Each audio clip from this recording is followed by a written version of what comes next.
So check this out. Group C was the golden era of endurance racing because open rules meant all kinds of cars raced with no engine limits, reaching terrifying speeds.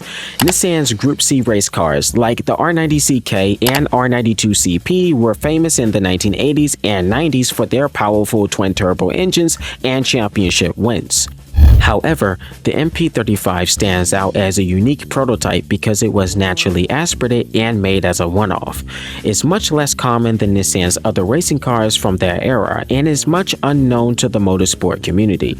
But that's okay, it's expected because this car only raced once. And when you think of Nissan Group C, I get it, it's certainly not this car in your mind first. Welcome to the story of the Nissan NP35, a Group C racing prototype that differs from other famous Nissan prototypes in several ways. This car came out in 1992, just as the global racing series rules changed, and Nissan hit serious financial problems, leading to the project being scrapped even though it was already in the works. So long story short, in the 80s, Group C allowed teams to use all sorts of engines so even small teams could compete against the big ones. But then in the early 90s, the FIA switched up the rules. They wanted all cars to have the same expensive engines as Formula 1. No turbos, just 3.5-liter naturally aspirated engines. The reason was to bring everyone in Formula 1 together at the series' peak. Sure, it would attract more car makers, but it was too expensive to make for small teams to race. Only rich factory teams can afford it, but many teams went broke. The competition fell apart, and by 1993, the class died. Changing the rules can sometimes lead to problems that are too big to fix.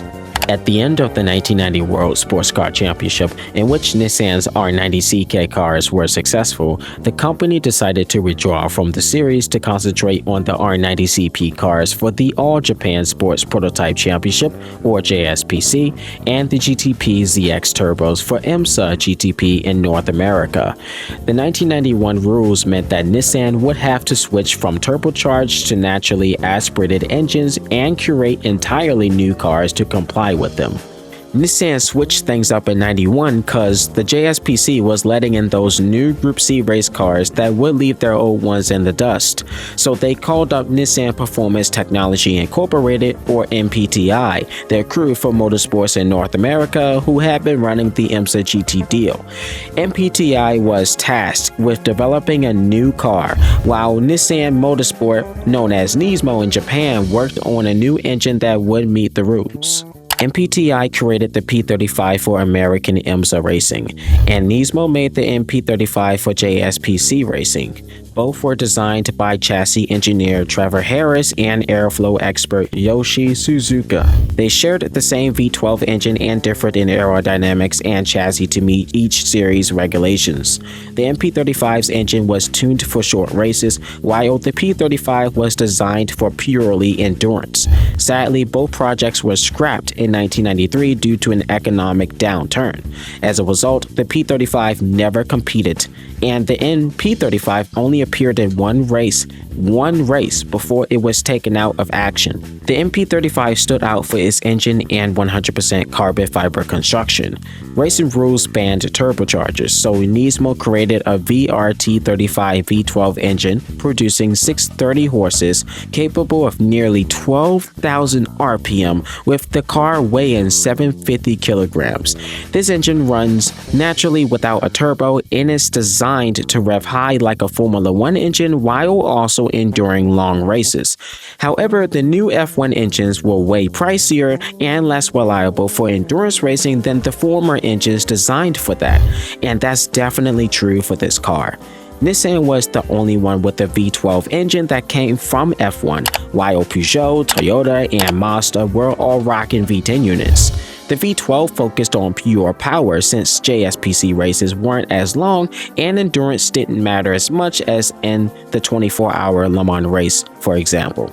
To finish the P35 project quickly, an aluminum test car was built for engine and transmission testing. Testing occurred at Mid-Ohio and Daytona, with shakedowns in California and Arizona. Driver Johnny O'Connell praised the car's beautiful design, excellent handling, and braking. Despite reaching about 170 miles per hour, it lacked power but performed well in corners. At the same time, Nismo's NP35 is used in Japan for shorter races. O'Connell and his friend Jeff Krosnoff had different opinions on the chassis and engine. The NP35 had distinct differences under its skin. Its bodywork was made from molds produced in Japan, similar to those used for the sister P35, with minor changes to the nose. In late 1992, Nismo brought the NP35 to the final JSPC race at Mine Circuit before its permanent closure. She made it in only one race and never competed in a full championship.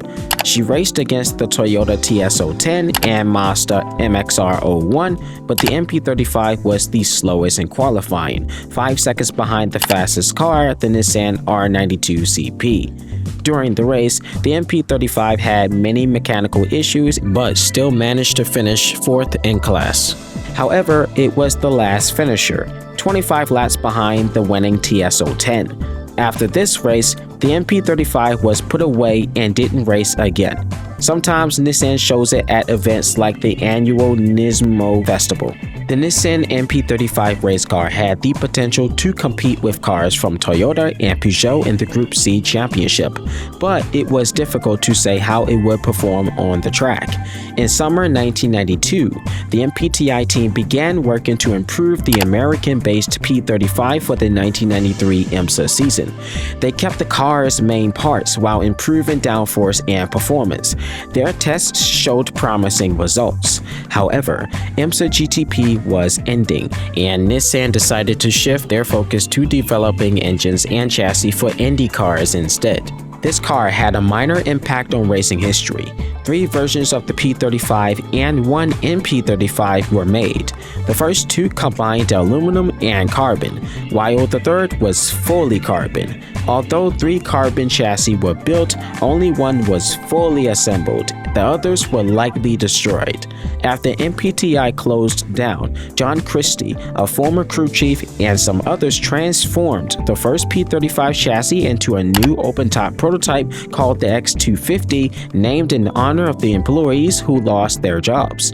They swapped the engine for a Ferrari V8 and adjusted the car's design to comply with racing rules. She hit the racetrack for the first time in 1997 but didn't last long, managing only 21 laps before the electrical system gave out, and she never raced again.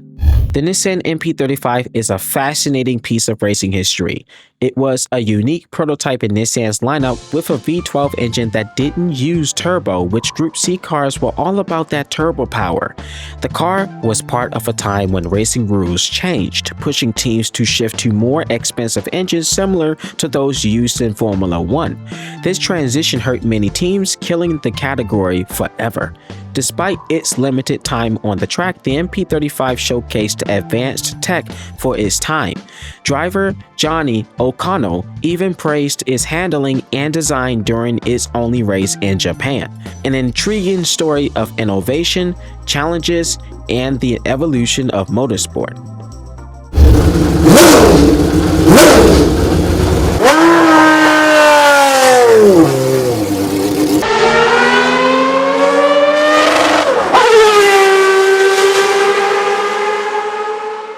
I hope you sat back and enjoyed every second of it. If so, like and subscribe to my YouTube channel for some more motorsports content.